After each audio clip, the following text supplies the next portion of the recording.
el análisis también de lo que ocurre en Estados Unidos, porque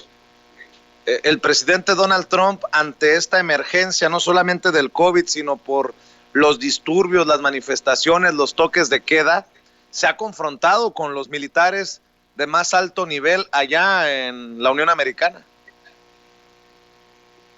Así es, querido Vicente, y fíjate que la verdad es que Trump pensó que los militares iban a estar de su lado, que le iban a decir sí a todo lo que se le ocurriera, y secundaron las reacciones de otros senadores republicanos como Mitt Romney, que trae entre ceja y ceja a Donald Trump, a Susan Collins, a Ben Sass y a Lisa Murkowski, que después reculó tantito esta senadora, pero también se suma a las críticas del presidente George W. Bush. Imagínate, ya para que Bush se vea tierno y se vea chiquito frente a Trump, estamos hablando del talante autoritario que guía las decisiones del presidente Trump. Pero a esta, digamos, reacciones críticas desde el ámbito militar, Vicente, se suma por fin el jefe del Pentágono, el secretario de Defensa de Estados Unidos, Mark Esper, quien decía que sí necesitábamos orden, pero que sí había que reconocer que el racismo era real en Estados Unidos y que se debía confrontar y erradicar, secundando de alguna manera por presiones de lo que Mark Milley también se le había adelantado. Mark Milley es el jefe del Estado Mayor Conjunto, quien había mandado un mensaje a los comandantes recordando el derecho de los estadounidenses a expresarse y a reunirse en asamblea. Es decir, Vicente, lo que presumen las democracias, ¿no? Esta libertad de expresión para posicionar sus demandas en la agenda pública. Pero el caso más emblemático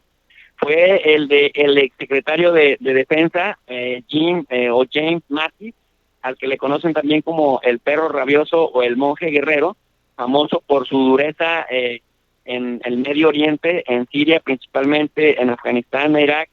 41 años en la milicia estadounidense, que ya le han tocado pues varios episodios bélicos, y que incluso él mismo salió a decir que Trump estaba abusando de su poder y que intentaba vulnerar la Constitución, que lejos de unir al pueblo estadounidense, lo estaba dividiendo y que ya ni siquiera lo exigía, ¿no? Trump quedó tan ardido, Vicente, de esta crítica que le hizo James Mattis, que incluso salió a decir que algo que tenían, a pesar de sus diferencias con Barack Obama, algo que tenían en conjunto los dos, es que los dos habían despedido a James Mattis por incompetente, y que James Mattis era medio malagradecido con Trump porque Trump le había dado una carta de renuncia, pero que en realidad lo había despedido porque era un general sobrevalorado. Y le dolió muchísimo porque Mattis no le había hecho ninguna crítica desde diciembre del 2018, que renunció a la Secretaría de la Defensa de Estados Unidos, pero ahora que lo critica, publica su crítica en esta revista que es muy famosa, en donde publican las voces más influyentes de Estados Unidos, que es la revista The Atlantic,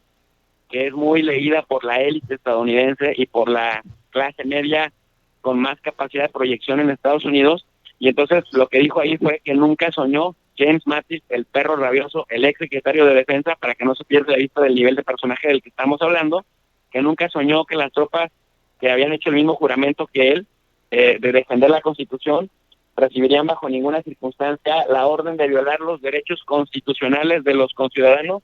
y menos aún para hacer posible una foto extraña. ¿Te acuerdas, Vicente? Esta foto donde sale Trump con la Biblia, al más puro estilo de Jair Bolsonaro. Y entonces Trump sigue ardido, y todavía ayer en la noche, ya en la medianoche, volvió a decir law and order, ¿no? Presidente de la ley y el orden, imitando a Richard Nixon, de la convención de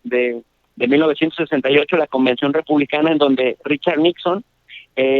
sale a decir que era el presidente de la ley y el orden. Y me recuerda mucho, sacándolo un poco de contexto, pero me recuerda mucho esto que dice López Obrador, nuestro presidente,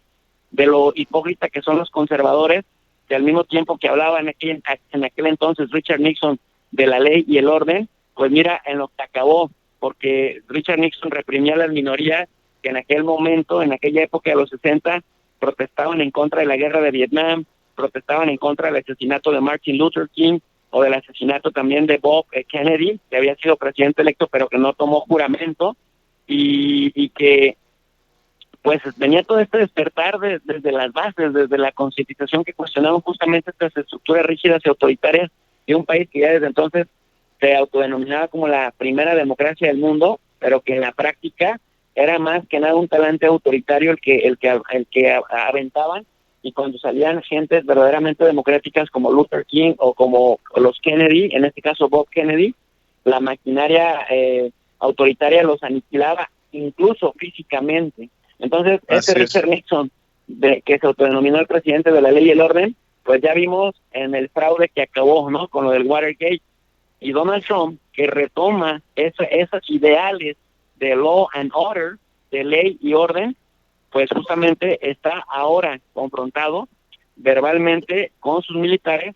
y me parece que no está midiendo muy bien el asunto, porque pues finalmente los militares hacen parte del poder fáctico en cualquier país del mundo, Vicente. Oye,